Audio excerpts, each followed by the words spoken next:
Well, the U.S. border wall, America's favorite talking point for over a decade, a giant, imposing barrier that's been the subject of national debate, political slogans, and let's be honest, plenty of memes. You know, the kind of wall you hear about when you're watching a political debate and it makes you wonder, is this wall the solution? Or is it just a really expensive attempt at a problem we haven't even solved yet? Let's take a step back, though. This isn't just some random idea cooked up by a bunch of politicians looking for a catchy slogan. Nope, the idea of a wall at the southern border has been around since the 1990s. Yeah, that's right, this isn't a new, fresh idea from your favorite reality star president. It's been simmering for decades. It all began with Bill Clinton's administration, which decided that a few miles of fencing could be the solution to illegal immigration. From there, it expanded bit by bit, decade after decade, until Trump came along and turned it into a $15 billion symbol of national security.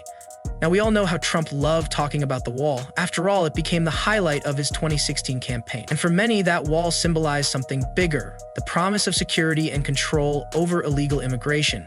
But in case you're wondering if we finally finished this colossal project, spoiler alert, it's far from done.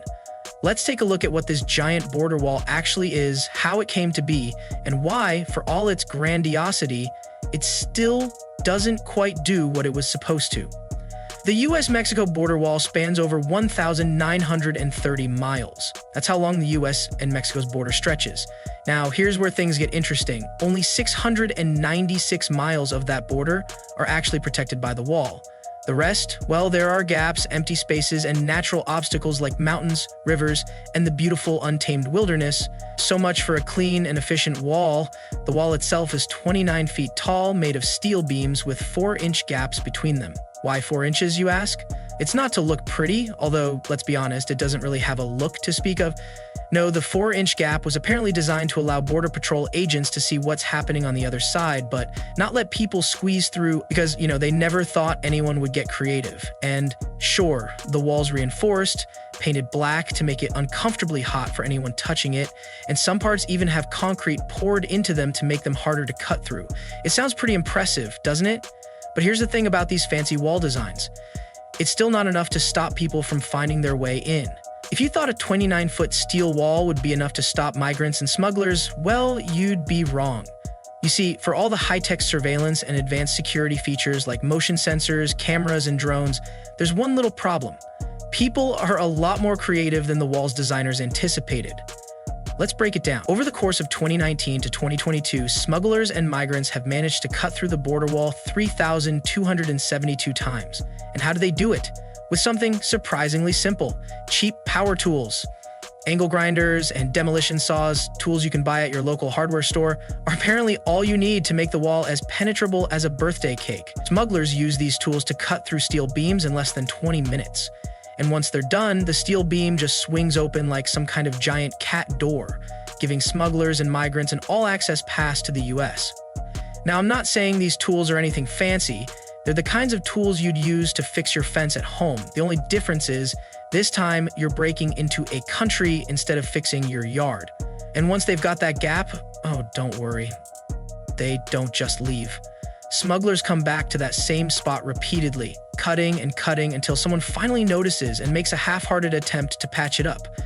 And when they patch it, well, it doesn't take long before the smugglers go back to making a new hole in the same spot. Okay, maybe cutting through steel isn't your thing. You're not really in the mood to get your hands dirty. Well, just climb over it instead. Climbing the wall is actually quite a popular method for getting over. Smugglers and migrants use makeshift ladders constructed from wood scraps and metal rebar to scale this 29-foot wall. So let me get this straight. You take a bunch of free scrap metal, build yourself a ladder, and boom, you're halfway to the U.S. Of course, it's not without risk. Falling off is a real possibility, but apparently that risk is still better than staying on the other side. Now, if you're worried about those anti-climb panels at the top of the wall, don't sweat it. Those panels, totally ineffective. Smugglers and migrants just hook rebar ladders over the panels, climb up, and slide down the other side, all while laughing at the engineers who thought they had it all figured out. And for those who think climbing's not enough, there's always rope ladders to help get everyone across, and don't even get me started on the sliding down like firemen thing. Yes, some people have mastered the art of sliding down the wall by gripping onto the poles between their legs like firefighters on a pole, which is probably the most ridiculous thing you'll ever hear about a national border wall. But hey, it works. If cutting through steel and climbing over it isn't quite your style, there's always the old-fashioned method, digging tunnels. Tunnels, you say? Oh yes, smuggling tunnels. From 2017 to 2019, authorities discovered 40 underground tunnels between the U.S. and Mexico. And these weren't just little holes dug with a shovel. These were full-on underground railway systems, complete with rail carts, ventilation systems, and even elevators. If that sounds like something out of a sci-fi movie, it's because it is. One of these tunnels, discovered in 2020, was 8 miles long, stretching from Tijuana, Mexico to San Diego, and it had a rail system. I mean, these smugglers were practically running their own underground subway system, and some of these tunnels were so sophisticated that they even had hydraulic lifts and high-voltage electric cables. Smugglers aren't messing around. They've built a multi-million-dollar business digging tunnels under the wall, making it, once again, pretty ineffective as a barrier.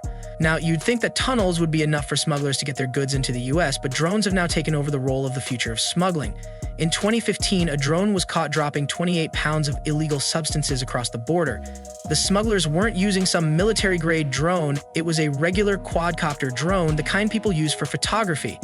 The drone operator, he got away. The substance? It was worth $1,500,000, and guess what? No one really knows how many drones are crossing the border every day. Some reports suggest as many as 1,000 drones per week, but that's all speculation. But hey, one thing's for sure, you can't catch a drone by just putting up a wall. The U.S. Border Patrol tried to fight back with signal jammers to stop the drones, but guess what? It's illegal to jam signals in the U.S. because it interferes with civilian communications. So drones remain a massive loophole in border security. Now, here's the million-dollar question. Is the wall working? For all the money, time, and effort poured into this project, the reality is this. No wall, no matter how tall or imposing, will stop determined people from finding a way around it. Sure, it might slow things down a bit, but at the end of the day, it's not impenetrable. Smugglers and migrants are innovative, and if there's one thing that we've learned over the years, it's that people are extremely resourceful when they're desperate enough. You can build a 29-foot-high wall with reinforced steel and concrete, but there's always going to be a way through, over, or under it. And this is where the problem really lies. The wall might have deterred some individuals, sure, but it hasn't solved the bigger issue. Smugglers have already figured out how to cut through it with cheap power tools, climb over it using makeshift ladders, and even dig tunnels underneath it. So for all the talk of a mighty barrier stopping illegal immigration, it turns out the wall is just another obstacle to be navigated. Think about it. Tunnels. Smuggling gangs have dug highly sophisticated tunnels, some as long as 8 miles. These tunnels have ventilation systems, rail carts, and even elevators, all to get past the wall. You could build a $15 billion wall, but it doesn't stop people from going underground. It's like playing a game of whack-a-mole. You patch up one hole and the smugglers just pop up with the new route. And let's not forget about the sections of the wall that aren't even finished. In some areas, construction stopped abruptly due to funding cuts, private land disputes, and the political switcheroo between administrations. Those unfinished sections have turned into the new hotspots for crossing. Even in places where the wall has been completed, gaps and holes are still a major issue. Smugglers don't need a perfectly intact wall. They just need a weak spot to exploit. Here's where it gets even more absurd. The wall's original design was never meant to be completely impenetrable. It was more about slowing things down. And even with that modest goal in mind, it's falling short. Smugglers don't need to completely destroy the wall. They just need to create an opening. Whether that's cutting through a post, climbing over it, or finding a gap, the wall might deter some migrants, but it's hardly an immovable fortress.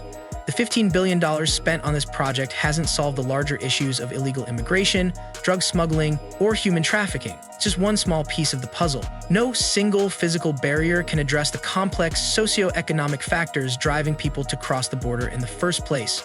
You can't just build a wall and expect people to stop migrating because the root causes like poverty, violence, and a lack of opportunity are still there.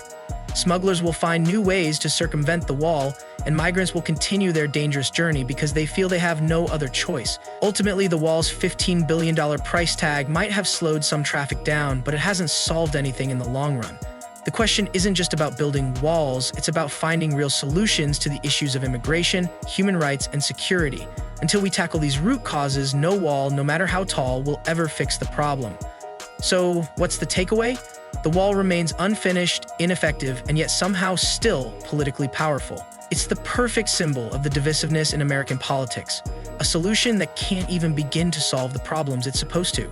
For those who still believe in its effectiveness, Trump's back, and his plans to finish what he started are still on the table. Will the wall ever live up to its promises? Unlikely, but Hey, it sure makes for some great political theater, and that's the border wall in a nutshell. Expensive, controversial, and easily bypassed by those determined enough. If you enjoyed this video and found it interesting, don't forget to hit that like button. And for more thought-provoking and engaging content like this, make sure you subscribe to our channel. We'll be publishing more fascinating videos soon that you won't want to miss. Thanks for watching, and see you in the next one.